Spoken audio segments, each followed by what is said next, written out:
1992 में हर्षद मेहता का स्कैम आपको याद है? सारी प्रॉपर्टी जब्त और उसके सारे अकाउंट सीज हो गए थे। लेकिन एक ऐसी चीज थी कि जिसको कोई हाथ नहीं लगा सका, ना कोर्ट ना सीबीआई। क्या था वो ऐसा? वो भी 10 करोड़ रुपए का। तो वो था 10 करोड़ की एक इंश्योरेंस पॉलिसी। ऐसा क्या था उस पॉलिसी में कि जिसमें सारे कोर्ट कचहरी लगकर भी उस 10 करोड़ की पॉलिसी को हाथ न लगा पाए।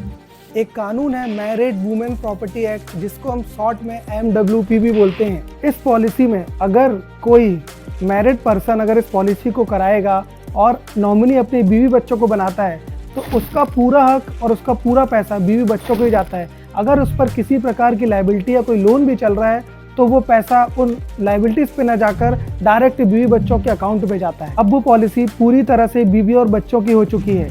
उस पॉलिसी पर ना कोई क्रेडिटर को ना ही कोई कोर्ट क्लेम के थ्रू ले सकता है और ना ही कोई बैंक उस पर हक जता सकता है। तो अगर आपको ऐसा लग रहा है बड़े बड़े लोग हैं करा लिए होंगे, तो नहीं भाई साहब, कानून सबके लिए समान है। उसको ये पता था, अब आपको भी पता चल गया। तो भाई साहब, पैच सिर्फ इतना सा है कि पॉलिसी लेते टाइम आपको ये बताना पड़ता है कि वो आपने MWPA एक्ट रजिस्टर किया है कि नहीं। तो आप इसी तरह की और वीडियोस चाहते हैं जो कि फाइनेंस और लोन से रिलेटेड हैं, तो आप मेरे पेज को लाइक, फॉलो एंड शेयर करें, अंशुल 4055 यूट्यूब में।